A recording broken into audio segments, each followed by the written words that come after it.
This is your naked bear. I'll tell you, we've got some great memories around here tonight. They said we couldn't do it. They said you couldn't bring a union to Cornell. They were too big, they were too tough, they were too dead, they were too dead. But we did it. We did it in '81. On an October night, I remember John Howe and I walking in the rain, in the sleet, in the snow, out by plantations on Forest Home Drive. They come along with some coffee, say, hang in there, hang in there. Then they came along and grabbed us. They said, there might be some trouble at the Humphrey Service Building. We need some big, ugly people to come over there. So they grabbed John Howe and me, and we went over to Humphrey Service Building. We're both big and we're still both ugly, so what are we going to do about that? No, it's terrific. It's 25 years. It's pretty unbelievable. I hope you all feel proud tonight, because I certainly do. What we've done was a milestone for this county, was a milestone for the university, was a milestone for the workers who deserve the recognition that they've finally gotten.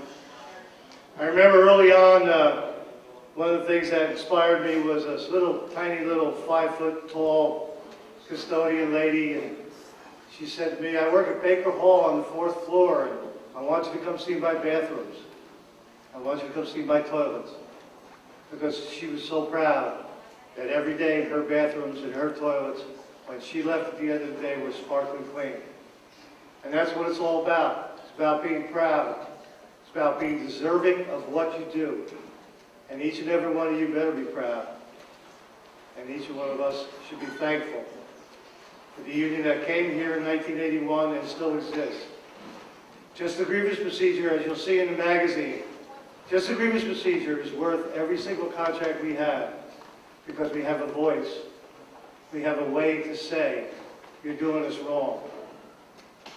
There was a time at Cornell when we had no way to say, you're doing us wrong. And now we do.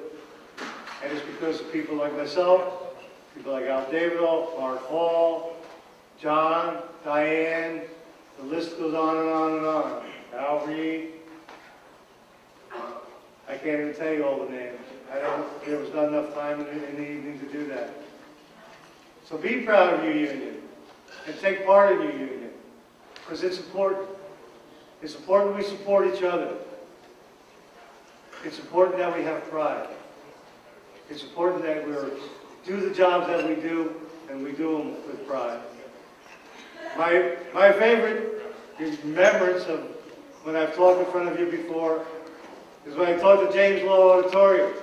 And I said, there's not a member in this union that won't bend over backwards for Cornell, but I'll be goddamned if we bend over forward.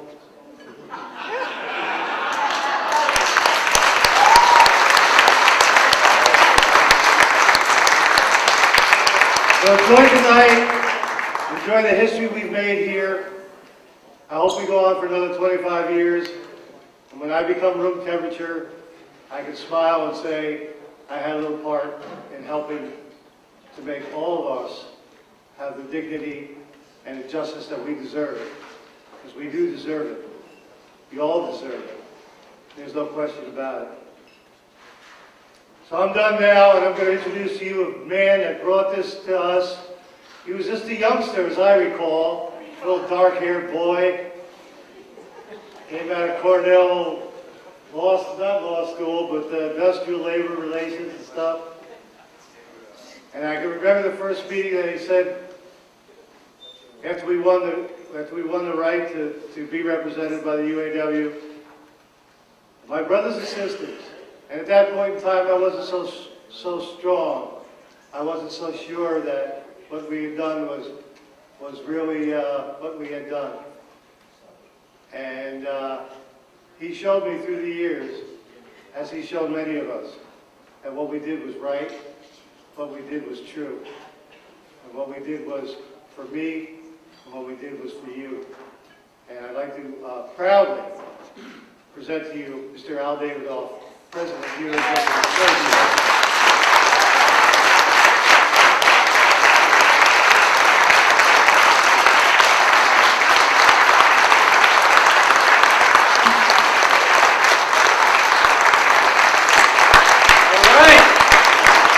UAW in the house.